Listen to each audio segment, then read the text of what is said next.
All right. Well, hello, everybody, and thank you for joining us for this week's Tipple's Wine of the Week virtual tasting. This is Elizabeth and Jeff Vaudrey, the owners of Tipple's Brews and Wines in Gainesville, Florida. And this week, we're going to be enjoying a great summer wine, especially in our hot Floridian months, which is most of them. We're going to drink the Fritz Haag Braunenberger Trocken being dry Riesling. So that is the style in the German vernacular. A dry Riesling from Mosel, Germany. Where else would you want to go in Germany? Well, maybe for other places, but Mosel is the key place. So if you have not already done so, please go ahead and open up your wine. I heard somebody new joining. That's fantastic. If you're not already done so, please go ahead and crack open your wine. We have a nice screw top, otherwise known as a Stelvin enclosure in the wine world. Proper serving temperature for this guy is 45 to 50 degrees. I like to throw it in the refrigerator for at least a good hour. It doesn't really need more than that because you're going to get down into the 30s, but even if you did get it overly chilled, it will warm up while we're drinking, so never fear. At some point, you will taste all of the lovely flavors and aromas that we will be discussing. That is the one downfall to having a wine overly chilled, is it will pull back on what you are experiencing. But if you will, please pull up the first slide. We'll talk about ratings and pairings. All right, so here we are. So here's the Trocken. This guy has got a modest little 94, 92 point background on it. They sandwiched this vintage. 94 points in 2017, 92 points in 19. We're drinking the 18. They didn't submit it. But here's the thing. When you just got 94 points, you're probably not going to jump all over having to resubmit. You're going to coast on that for a year. Not coasting on the quality of wine, just not paying to put it out there for the ratings again. I think it speaks for itself for a couple of vintages once you get such a great rating. Food pairings. Vegetarian dishes are excellent. Salads would be great. Chicken piccata, shellfish, or fish tacos. That was the kind of the one that had me most excited potentially as a pairing on this guy, which I think I'm going to have to do in the near future. So let's go back to us, and we'll take our first thoughts on this guy. It is a 100% Riesling being the grape. Interesting on this one, this is a great German Riesling, 12% alcohol on here, which for German Rieslings is high. Why is it high? It's fermented dry. So the less residual sugar you have, the more tartness you're going to have, not sweetness, and therefore less sugar, more alcohol, because the yeast eats the sugar, turns it into alcohol. So now we have a 12% Riesling rather than commonly 8.5% for the sweeter Rieslings. That's a big difference. It is a significant difference. So thank you, yeast, for the extra alcohol. And let's see here. Oh, well made. You know what I love about this is with cheaper Rieslings, you can get a lot of petroleum on there, not a waft of it, which, this one, it is part of the character of the grape that you can get a petroleum, or some people describe it as a new can of tennis balls effect on the nose, or new tennis shoes. But on this really well-made Rieslings, I've noticed with a friend of mine who allows me to drink some good Rieslings with him, that you get a nice balance on there where you get a waft of that kind of that petrol-y effect, but it's balanced with a nice pear floral quality. You're going to see me on here again, just to make sure this is working. Yeah. Hey. As I was logging in from my phone, because Chris and Robin are saying it's like looking into a mirror that's in a mirror. Yeah. Now that version of me just left. All right. We can talk about like twins of you later, but no. Anyway. Let's go into, is this wine age-worthy? So that's kind of one of the fun things I like to throw out there when there's information for me. So Rieslings don't have tannin, right? You're not talking a lot of tannin. This thing is not gripping your tongue, but they do have wonderful acid. And being a dry Riesling, it has a significant amount of alcohol in here. So Riesling in general, even if they're the lower alcohol ones, because of their acidity, are age worthy and they evolve beautifully over time. And this one is right along with that. This guy you can go up to easily. You can bang it out to 20 years and have it evolve during that time frame. So I think that's one of the fun things about Riesling is you can get significant difference and really hang on to these wines and experience them over time.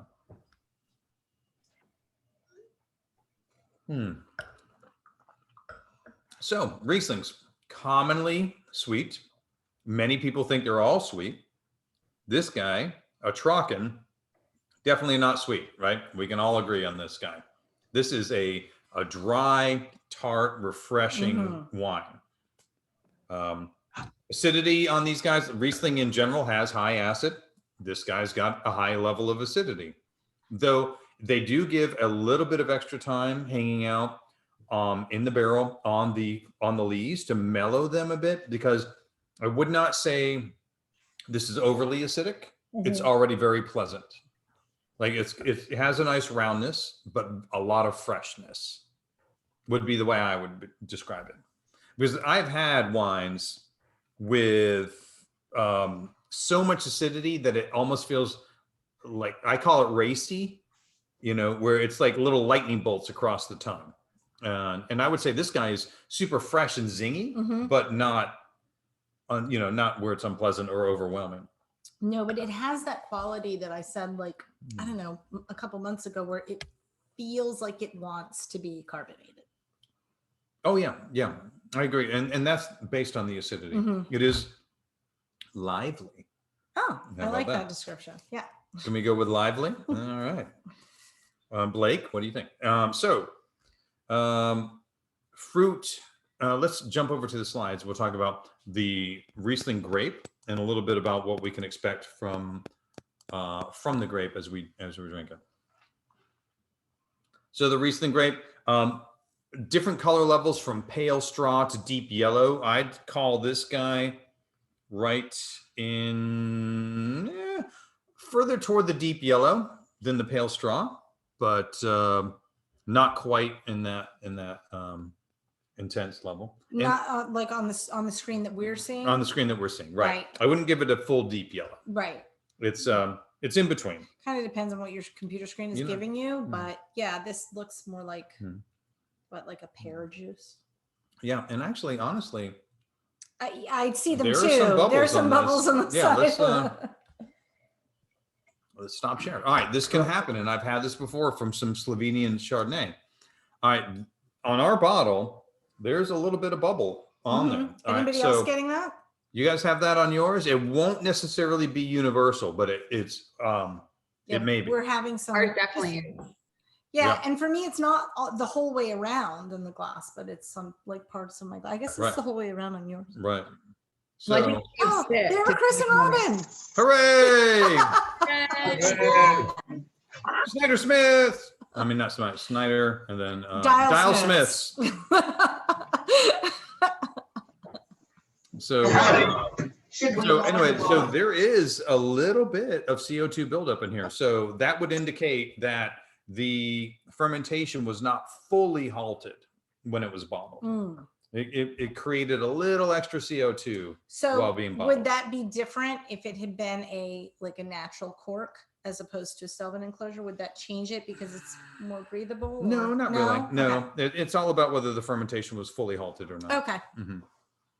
Which will keep it nice and lively and evolving very nicely. So, I mean, there's nothing wrong with that. Yeah. It's not always a choice. It can just be what's going on. I've had some Italians, which they call, frizzante, which is lightly sparkling, which would be a little more than this. Okay. But I've had some like this. Like I said, I had a really delightful Slovenian Chardonnay that was just like this, where it just bubbles across the palate and keeps it lively. I think it just adds to the fun to me. Yeah. That's the fun. So much fun. So let's jump back over to the slides, please. Okay. But you made a good point. And see, it's moving off very quickly, so it's very light. All right, so you can see there's a little bit of color within the bunch. These are small grapes, tightly packed. Okay. Which means that these grapes do not handle heat and humidity well at all. They rot very, very quickly. And in fact, even in the cool climate of Germany, they can gain something called noble rot. Now they can get regular rot, and that's not good. But noble rot is oddly enough a good thing. It's a certain type of fungus that turns it into a dessert wine. So they'll leave it on long enough to allow that, and they'll pick those. And it desiccates the grape, so it takes out the water and intensifies it, which allows it to become a dessert wine, which is one of the reasons dessert wines are much more expensive. They get a lot less juice per the pound of grape because they don't have the water left. So if it's desiccating it, it's more like a raisin? Yes. Then? Okay.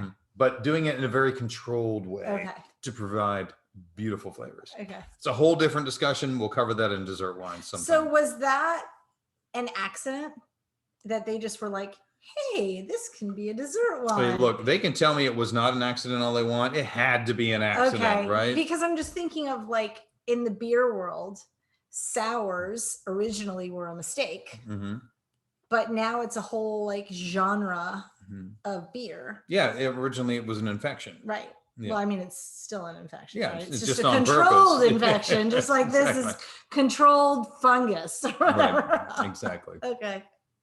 So, would you like to click sure, it? I'll move forward. All right, so here we go. Flavors: lime, Meyer lemon, pineapple, apricot, peach is another one that you could throw in there. And where would pear fall in that? That's what I was just wondering. Up toward the apricot side, so the more ripe side of it. I was like, on that scale, I taste pineapple, but I taste more of like the pear. So now, apple and pear totally belong on the spectrum. Yeah, I was gonna say I taste like green apple or that kind of apple flavor for me. A green apple, a tart one. Yeah, I'd totally go there. Yeah, like a Meyer lemon, green apple, maybe a little apricot-y. I've had different Rieslings. The sweeter ones tend to me to be a little bit more peach. But this drier one, yeah, I'd go with these guys with those descriptions. Other flavors, petrol, which we talked about. So the petrol quality tends to come from the combination of the grape and the minerality that it's grown in. Minerals, whether you're talking about slate. In this case, what we are talking about is a lot of slate. Yeah, I get more like you said, petrol, like smelling like a tennis ball type of thing. I get that more in the nose for me than in the actual taste. I agree 100% on this one, which is nice because that's under control. Okay. I mean, there are some that will make you'll put your nose in there. Woo! Am I at the airport? What's going on here? So it can be a little bit out of control. This is a very well grown, Riesling. Yeah, because I'm not getting it in the taste at all, but I do get it on the nose. Right. And then one quality that Rieslings can have is a beeswax quality, kind of a honey quality, which to me is once again I think it's more evident in the sweeter ones. So a little bit more with the higher residual sugar. I'm sorry, there's a bug that will not give up. You attracted a little tiny gnat 2 weeks in a row. This is going to be the bug show where Jeff's doing this the whole time and showing that he's not a ninja because I keep missing. Those are fruit flies. They like wine. Yeah, right. Yeah, and especially they these. Like the red 2 weeks in a row now. It's driving me crazy. Though I'm not saying, honestly, I could get a little honey quality in this. Really? It's just going. It's still here. Really. Oh my God! I love it when you play this in the store. You're just gonna be like, you know what? This is getting no play in the store. All right. We only play the ones where Jeff looks good, sane. Yeah. Anyway. All right. So you said you were getting honey. I could get a little honey in this. I could go with that. Is anyone else tasting the honey? Okay. Yeah, a little light. Yeah. I mean, there's a lot of tartness, but there's kind of a nice richness in there, a little round kind of a honey quality. Yeah. Honeysuckle. I think honeysuckle when you put it with the fragrant floral side of it. So can I? Hey, look, I'll keep saying words until I'm right. That's my thing. That's my game. And does anybody know what a Mirabelle is? It's in the plum family. So they actually are grown in France, but you can find them in Europe and Germany. There's a liqueur, but that's the flavor that I get from it. Nice. I look forward to trying one someday. Yeah, right. I mean, I could definitely go with. I mean, this has got wonderful flavors of like fresh fruit. Yeah. Okay, so can I ask you a question for us non-white drinkers typically, because I feel like that's the majority of us anyway, for me, like tasting this tastes like, okay, Riesling I associate with like for me, I would say overly sweet, but this one isn't. This is a nice dry, like I would drink this. I enjoy this, but it reminds me of like a Pinot Grigio. I don't know, is it the bubbles or is it just like the tartness? Like, or do I just not know because I don't drink a lot of whites? I would say no, it's got to be the tartness. Okay. The tartness and the citrus side. Right. So because Pinot Grigio is very citrusy, and this has a nice kind of a lime quality, Meyer lemon quality, there could be a crossover to some of the nicer Pinot Grigios. I only drink your Pinot Grigios, so they must be nice. That's right. There can be Pinot Grigios that are very much just lemony. They're kind of like a lemon spritz into water, and they don't have a lot of character. But I like the one. I mean, Pinot Grigio can also be a beautiful wine. I mean, just like anything. I mean, if you get I love Cabernet Sauvignon. So many of us do, right? And you can get a poorly grown Cabernet Sauvignon that is not fun. So, Pinot Grigio can have its wonderful time, but I think that's the thing is the citrus crossover. Okay, that's like because dry Riesling isn't something. I don't know if I've ever had besides here. So it was like, this is the only thing I can associate with a white that tastes familiar to me. So it's the citrusy, like the drier, not buttery of the Chardonnay. So right. Yeah. And it's not a big giant grapefruit bomb like a lot of Sauv Blancs. Right.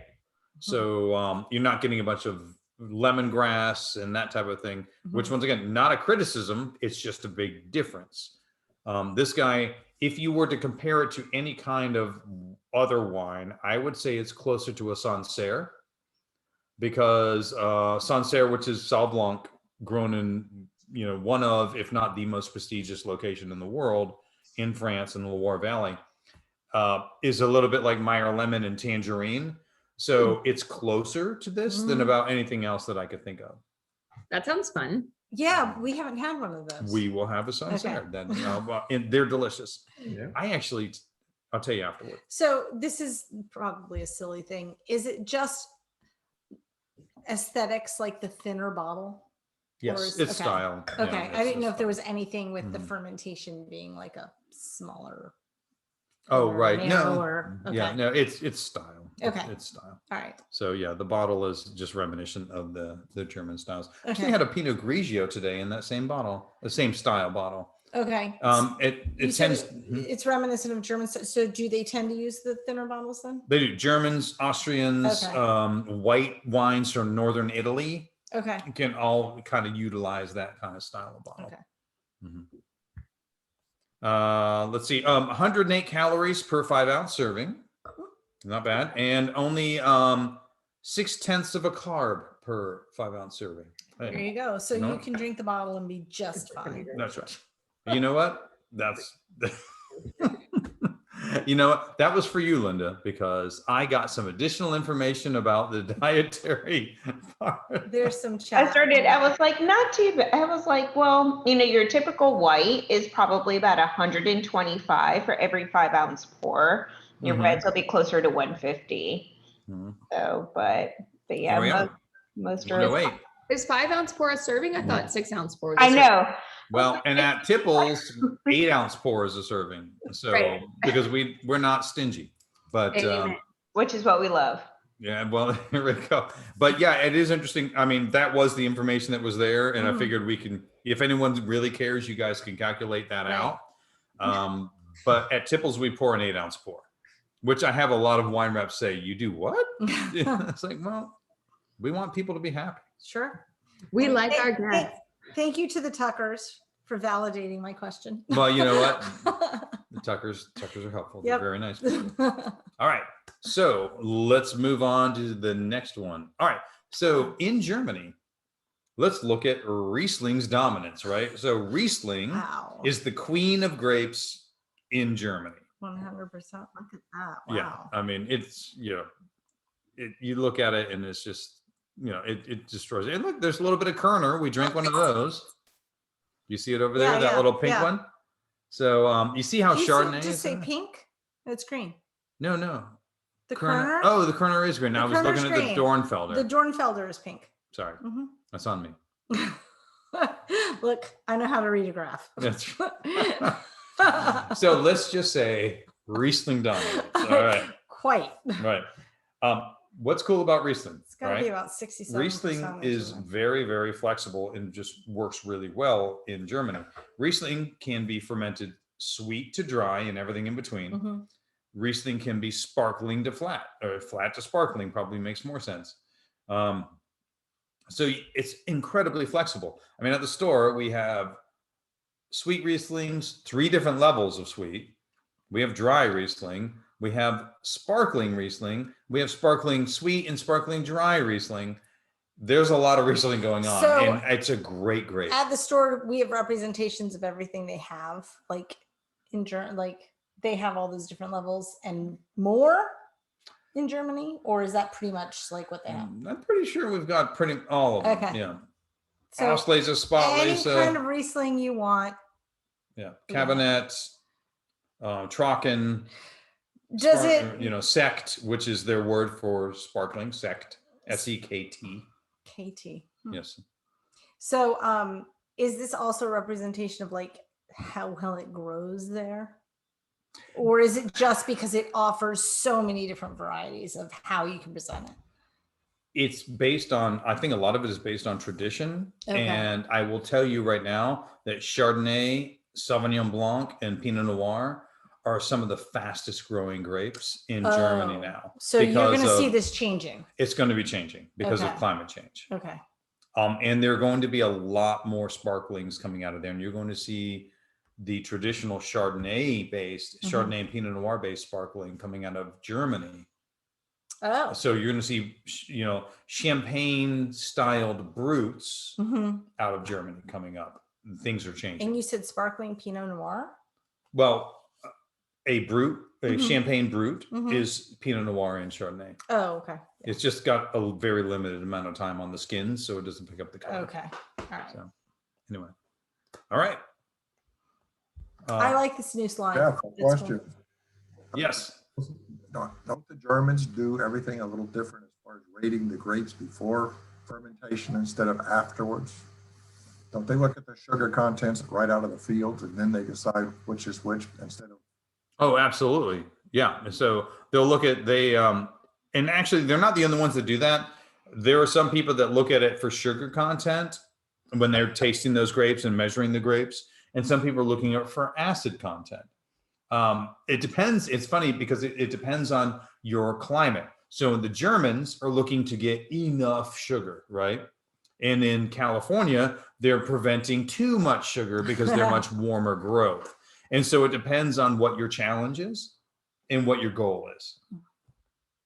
I mean, because if you're growing garbage water wine in California, because they make it, but they make it everywhere. Right. But anyway, you're just going to want a bunch of sugar because the sugar turns into alcohol and you're going to sell it cheap. Boom, boom, boom. Even if you get too much alcohol, better because you can put some water in there. Oh, sure. So that's that whole thing where if you don't measure and limit the amount of sugar in your grapes. So, get over to Germany, on the other hand, you're working for that sugar because you've got a cool environment And so you want to get there. You're okay. Come on, baby, let's get there because we've got September coming and it's going to get cold. Gosh, in September. Yeah. Yes, we're still resting on the sun. Right. So. Yeah. Are there any like styles of wine that are like purposely higher alcohol that they don't water it down? Like, is there anything like almost like a schnapps or something that they like? It's like 25% alcohol or something like that the Germans make. No, that's all basically fortified stuff. So you can get dessert. You'll get some dessert wines that are a little higher alcohol, but when they get up into the 20s, it's all fortified. So they make a bit of a brandy and they blend it in. Essentially, one way or the other, it's kind of a brandy. Okay. So and then they blend it in. So when you say fortified, you're blending in. You're blending in a liquor. A liquor. Okay. Yeah. Right. In order to get those really high alcohol levels. Okay. Yeah. Because honestly, I hear the word fortified and I think of cereal. Oh, so we have vitamins and minerals that's in right. this one. That's we right. won't be getting scurvy from this wine. That's Do you have your vitamin B and D? Right. So, but they're blending in a go on. liquor. Okay, hold on. Chat. Let me see. It just lit up. Oh my gosh. What about ice wine? Ice wine. So, all right, fine. Ice wine is made a couple of different ways, and you are right. Ice wine can be faked by being fortified. Okay. And ice wine can also not be faked by being fermented. The juice is very intense, a ton of sugars, very low sugar, and they get higher alcohol. Now, the higher alcohol ice wines are still fortified because it's just easier and you're going to get better flavors easier. It's harder to make a good, clean wine with very high alcohol levels.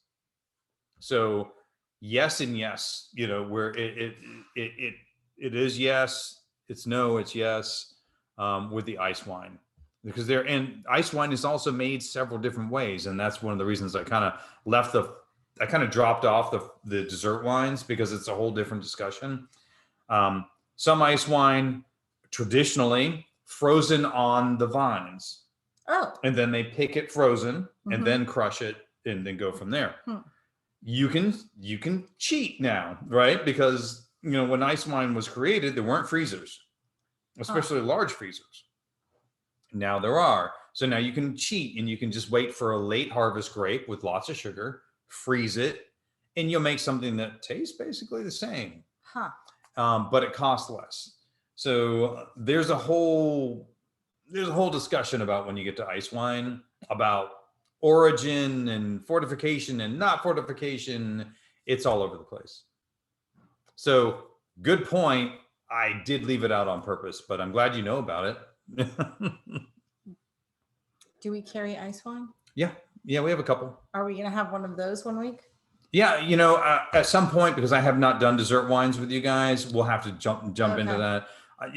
Where I do white wine 1 out of every 4, so I don't get a mutiny. I'll do ice wine. I'll do rather dessert wines probably a couple times a year. We're well overdue, so I should pick something fun. Yeah. And we'll talk about it in the after party. I have something I want to pop open, and I think everyone should come in. Anyway, we're going to do something cool. Okay. But very, very good point. Thank you so much. Next slide. Yes, please. Okay. All right. So we are talking about a not particularly thick-skinned grape. This is not a thick-skinned grape. It is a lot about, we get some nice, beautiful flavors from the skin, but a lot of acidity. So it's a small grape, fairly thin-skinned, but you get lots of sugar in there. So that's why it's 12%. That's right. Yeah. So that's the important thing. That's what this grape does to kind of make itself a great wine grape, is it can provide that sugar. It picks up a lot of the flavors from the soil it's being produced in, and it's fresh, and it can get ripe in a cool environment. This would have been perfect with our last night's dinner. Oh, yeah. Yeah, we did basically shrimp tacos. Well, shrimp fajitas. Yeah, that was, that would be exceptional with them. We have some more shrimp in the right. freezer. I'll throw that on. So Riesling, like I talked about flexibility, higher acidity. First recorded use was in Germany in 1435. Wow. It's been there a while. It's been there for a hot minute. And I talked about small compact grapes. So was it at a monastery? I'm sure it was, but right? I did not get that info. Okay. So here we go. Let's look at the changes in latitudes, changes in attitudes. You always say that, but that's like such a Caribbean thing. I know, but I'm going to keep saying it. It makes me happy. So we're way up here, a little bit toward the top end here. Yeah. You know, no wonder it's getting a little bit more difficult. You need to have, and we'll talk about it takes extra growing conditions to make this happen. Oh. It's actually traditionally, I know it's changing. Traditionally, it's a little too cold to grow grapes there. Oh, they're going to grow a lot of grapes pretty soon. So here we have Germany, right? So here are the wine regions of Germany. So you can see there's not a ton. We're not like Spain where they're all over. Right. We're not like California where they're all over. We are in the western area of Germany. And here we are in the Mosel, right? It's based on the Mosel River, which starts in France, runs 150 miles to the Rhine, and then runs all the way out into the ocean. It's a really, really winding river. Let's zoom in. I mean, oh, wow. Yeah, it's really winding. Now, in our case, this is one part of it. And actually, so that was that part or that part, one of the two, I can't tell. We are in one of the straighter areas. Okay. Braunberg, which Braunberg means brown mountain. So, okay, thank you. Slate soils and high terraced vineyards. Yeah, because you got the river and then it runs right up where it's a valley. I mean, they're making wine in a valley. And that is important because it's so traditionally cool in Germany. They need the reflection of the sun to bounce back on in addition to the sun to get enough sunlight and power to ripen these grapes. And then you can see, I mean, can you imagine you're working these vineyards? That's like, seriously, are you kidding me? Yeah. And look at this, like, here's the slate. You can see the slate right there. I'm surprised they didn't like terrace it like we've seen in other places. Yeah. Well, I don't know.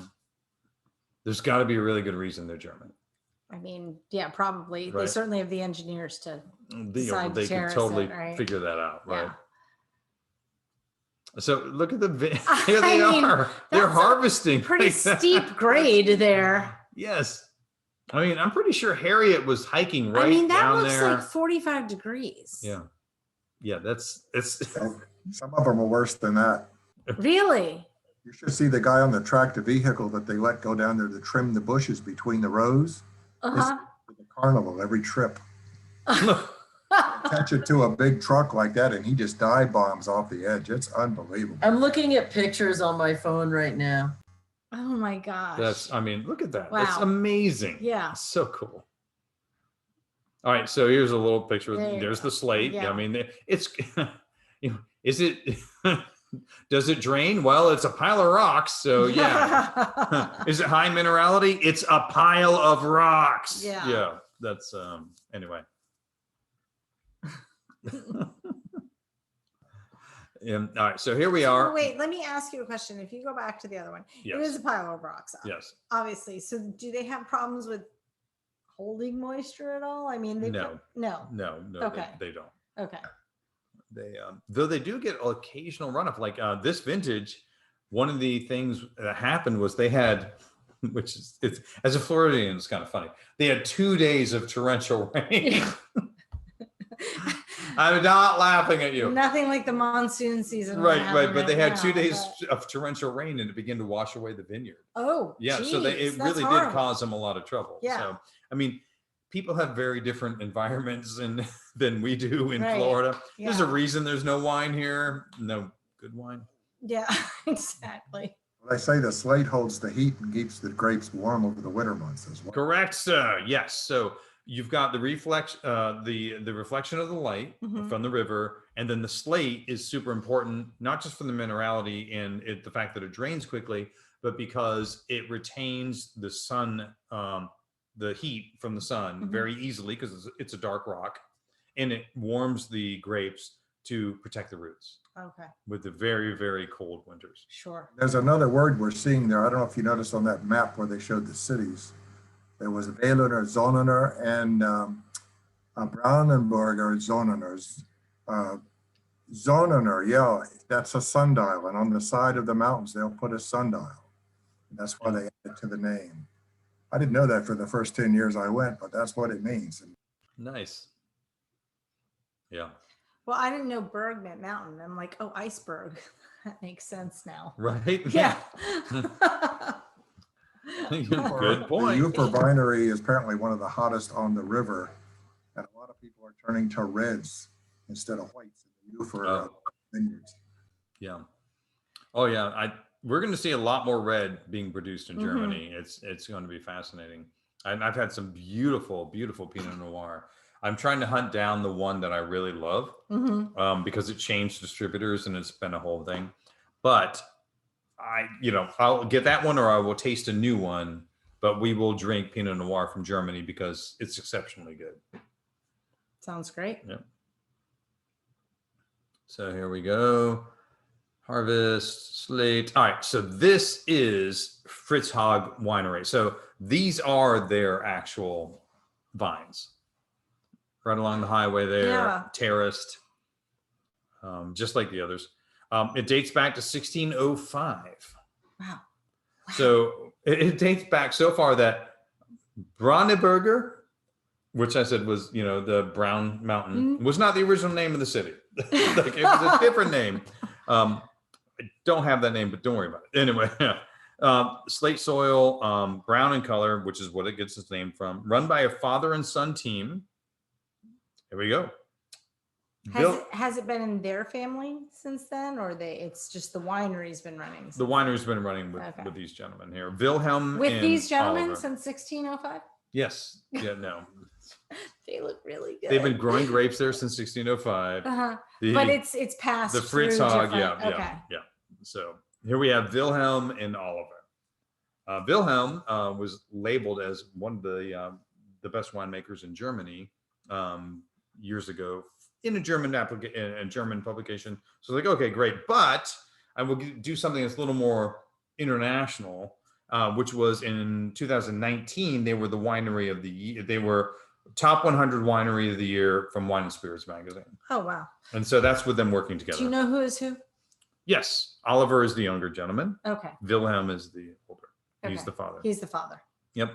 Dedicated to uncompromising high quality and consistency, which sounds like a very German ideal to me. It really does. Yeah. But that's great because we have the 2017 and 2019 with ratings, and we're drinking the 2018. So consistency is fantastic. Exactly. Yeah. Yeah, and the bottom line is the differentiation, it seems, in their pricing with the different levels, because they do have like a more entry level, is more to do with just the basic cost of the grape than anything they do with it. Once they get a hold of it, they put the same quality into all their vinification. That's fantastic. Yeah. May I have some more? I've been empty for a little while. You haven't noticed. I have not noticed. I have a lot of information. Quite unusual. Thank you. You're welcome. So, not officially organic that I could see, but they use no pesticides or herbicides. So and maybe this has changed since what I read, but I don't see it on here.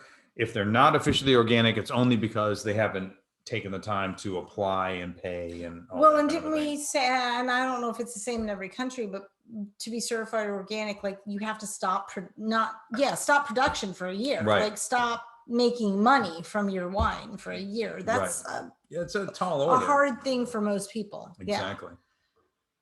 And then here we have, which always blows my mind when we see some of these smaller producers, right? So we have someone making beautiful wine for Germany, sending it out into the world. They have 43 whole acres. Oh, wow. Like, how am I in Gainesville, Florida, enjoying the production when they have 43 acres? I'm surprised it's not just a local wine, like, local to the country. Yeah. Wow. I find it impressive. I'm glad you agree. It's crazy. And then this is something, because Jerry and Harriet were talking about this, where you're walking through the vineyards and like we saw that slope. Right. And then you'll go from one vineyard to the next. And the only designation is a little tiny sign on a post. I was like, oh, then now you're in Fritz Haag. Like, there you go. And they told me about this, which I found awesome and fascinating. Right. And here's a picture of exactly what they're talking about when you go around there, because you're running along the slope of the river, the valley. So it's all these different wineries. All these different wineries, one after another. And you just walk in, it's like, oh, now you're in Fritz Haag. Well, now you're going to be in Willi Schaefer. And, So if it were California, you'd see a fence. Probably, or the French. The French literally name wines after an enclosed rock fence around their coat. That's naming for the enclosure. So, but the Germans, I guess, are a little more trusting. Maybe? I know. It's like your neighbor's not going to reach over and grab that bunch of grapes off your. I guess not. And so, once again, referencing the Haagsits in a lot of comments this time, but I guess you could just walk around and see all these things. Like, nobody's going to kick you off the property. You can. They can tell us, They can't. And he's got 43 acres, which would be about 25 hectares. And so he may have 10 hectares in Ufer. He may have another 5 hectares down the road in Wiese. He may have and each of those wines would have a little bit different character because of the different winery vineyards, wherever they are. Yeah. And I don't think we see that here. And you talk about so-and-so is about ready to retire and they're selling 5 hectares of their such and such vineyard to so-and-so. And so these things, I guess they just tend to move around among the ventures as they're sold and bought and all that kind of stuff. That's fantastic. Yeah. And you can just walk through them. People we deal with have 10 acres of grapes, which is why they do not export. Wow. That's amazing. Wow. Yeah. All right. So ratings in this guy. So we've got 92, we've got 94. We basically, all of them are putting it up into an outstanding wine of superior character and quality and style. Do we have a lot to talk about on this wine? What are you guys thinking? I know this is our new thing where we you say, hey, you know what? Just throw it out there. Yeah, put it in the chat. A good, solid, well-made wine. Obviously, take into account not just your favorite wine of all time. Is this wine really kind of great for what it is in addition, but do factor in what you love and whether you liked it. Well, and I like what you just said about, is there complexity? Do we have things to talk about? Because I think one of the things is, if there's nothing to talk about, then you're not dealing with high ratings. Like if it's it's a very linear taste, then if we can't talk for an hour about a wine, why are we doing an official tasting on it? Right. Yeah, honestly, I had an inexpensive Bordeaux red blend. And red blend's like, okay, it's a red blend. But if I'm to be honest, the one I tasted today tasted a little bit like must and plum, I'm like, I would give that guy, honestly, I'd give it a 78, and anyway. 78. Yeah. Did you tell the rep that? I told him it wasn't for the store. But their white was good. Their white, the white Bordeaux, I would give it like an 85, 84. So yeah. So let's see. We've got 90 Julie, 91 Brian, would be a 93, but a little too acidic. And see, Okay. I like the acidic. 92, very good. This is the Haag's. It's hard to believe, but Haag probably has better wines at home. This one is good. So the Tucker Sherry, John and Terry, 90. Not a big white guy, but liked it. I think that's a big statement, actually. If you like it and you're not a white, you know, you don't. And that was kind of what I wanted to go for. Yep. So Linda, Brenda, Laura, 92. Sorry, 90, 92. Yep. So putting up in that outstanding. And then level. 91 Paul, 89 Linda, 90, 91 David, but only because it's so similar to a Sancerre. Oh, well, there you go. Yeah. Well, evidently Sancerre is going to be on the list, which, you know Mhm. what? Fair enough. That's a good point. It's delicious. Yeah. So overall, so what are you thinking? So actually, I would have been a little like 92, 93, just because I like it. Well, yeah, and you're a red wine lover. And it's a white. Yeah. And Mm-hmm. I'm not a huge white drinker. So You're not. No, but I really would like this with what we had last night. Oh, right. And I like it without having the meal too. Right. So Sure. I like the acidity because I like tart, which is why I like sour beers. So I mean, Sure. so for that for me is like right. Okay. I was going to say I'm the sweet spot, but you know. Yeah, but not because But you're talking not. about Riesling. Yeah. Yeah. A Okay, great wait. food wine. Yeah. Let's I like be clear, that you John- mentioned that.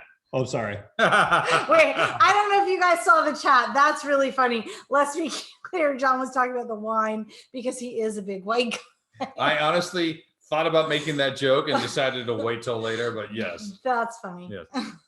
Yeah, drinking this wine without food, I kind of enjoy. It's like it's refreshing. Like you know, maybe have like some crackers or something, but like it's not meant to be paired with like a big meal. You know, like it's just a refreshing. No, like I mean, you can pair this with scallops, shrimp, like I say, fish tacos would be Grouper. amazing. Yeah. Something light, yeah. Because there is a fruitiness to it. Mhm. Grouper would be amazing. Grouper. A grouper piccata would be outstanding with this. A Goliath grouper would be fantastic. So anyway, it can run all over the place. Oh, good. Consuelo's here. She's 92 and a half. 92 and a half. See, that's where I was, Consuelo. Splitting the 'cause difference. I said I 92 like it. to 93. I like it. Being so I'm glad you guys like it. I really am. I think it's a delicious wine, and I do think well-made Rieslings. The Germans, let me be clear on this. It's not a lot of times where I say, look, there's one country that is just killing it in a specific style. But when it comes to Riesling, I really, really feel that I mean, any kind of a not mass processed German Riesling, I tend to really love. And but you know, I've had Rieslings from other areas. Australia actually makes some really good ones. California and Washington or Oregon. Anyway, So the Pacific Northwest. Pacific Northwest can make some really good ones. Other areas like, you know, like probably shy away. But the big thing is Germany is like a cut above for me. They're specialists. Time and again, Okay. the Germans, yeah. Though we'll probably need to explore Austria at some point too. But Sure. Yeah. It's right there. It's right there. Yeah. That's right. All right, let's look at what's next. All right, thank you very much for Wine Folly, the Wine Society, and Wikipedia for all of your information sharing this week, as well as Fritz Haag, which actually, by the way, this is a collaboration and import from Dr. Lucen. So if you've seen a bunch of our other Rieslings at the store, they are Dr. Lucen. So it's a collab with those guys. Oh. Well, I think it's just an import, but still. Okay. So thank you, Dr. Lucen, for bringing the wine to us and sharing all that information. So next week. Oh, I was just going to minimize this for you. Thank you. You didn't have to go back. All right. So next week, we're back to red, everybody. You know, certain members of this group can breathe a sigh of relief. We have not had a Garnacha from Spain. I realized that. I was like, wait a minute, what's going on here? So we've gone through several Tempranillos with Rioja and Ribera del Duero, which is a different area of Rioja. So we're doing Garnacha, a beautiful old vine Garnacha from Altos Moncayo, 92, 91, 91 points. This is a really flexible wine because it's robust, but it's not overly overbearing. So smoked meats are amazing with this, but especially poultry, pork, sausage, spicy dishes, and wild game. Wild game like venison? Venison would be great. Boar would be probably amazing. I don't think I've had boar. Oh, yeah? Yeah. Really? I've had venison, but yeah. You've had boar? Mm-hmm. Have you never gone to the wild game piece in town? No, I haven't. You'll have to go with us next year. It's super fun. Yeah, no, Reese has been. I haven't been. Yeah, we should do that. Yeah, that sounds like fun. Yeah, it's really fun. Yeah. Please remind me because it's in the spring, right? I will get you both tickets. I can sell you. I can sell you tickets. Perfect. I'll just give you tickets, so you can buy them from Okay, her. well, there you go. All right. Okay, the free ones. I'm gonna say, I've never heard of this before. I was telling Paul, I've never heard of this before, so this is kind of exciting, something different. You it would be fun. Like Linda. do like a Tipple's group. Oh, that'd be great to do a group to move. Yeah. Mhm. Right? And we go there and like BYOB and we'll bring some bottles for pairings. Yes. Yes. Yeah. Oh, Okay, that sounds I think I awesome. just came across something. Yep. Well, you know, it's all you can drink. You know, they have full bar Oh, Oh, that's wine right. and all that Okay, included. all right. There you Yeah, I was go. gonna say I'm it's just right gonna up have to the talk wheels to, out. We're kind of, I'm kind of snooty. I need to bring. Because I know who hosts that. I'll have to talk to them about having some good wine. Well, I'm part of the committee. So, Oh, are you? There you Okay, go. good. so and I was supposed to be in charge of the wine bar last year, so it was canceled. So Yeah, Yeah. there was that. Okay. Well, all right. Well, then this is going to be easier than last time, but we. There you go. Now you know who to talk to. I know in 2018 we kept talking and it was back and forth. And anyway, good. All right. So let's toast out Okay. to. Okay, wait. a I'm gonna beautiful stop wine. the share then. Yep. There we go. Thank you all so much for joining us. I'm really glad you like the wine. I love it when I share a white that is kind of Yes. fun. And So- next time we'll use a different font so we can tell the difference between I and an L. Yeah. Sorry about the login. It's fine. Thank you guys for coming. Thanks, guys. Don't let us forget that, man.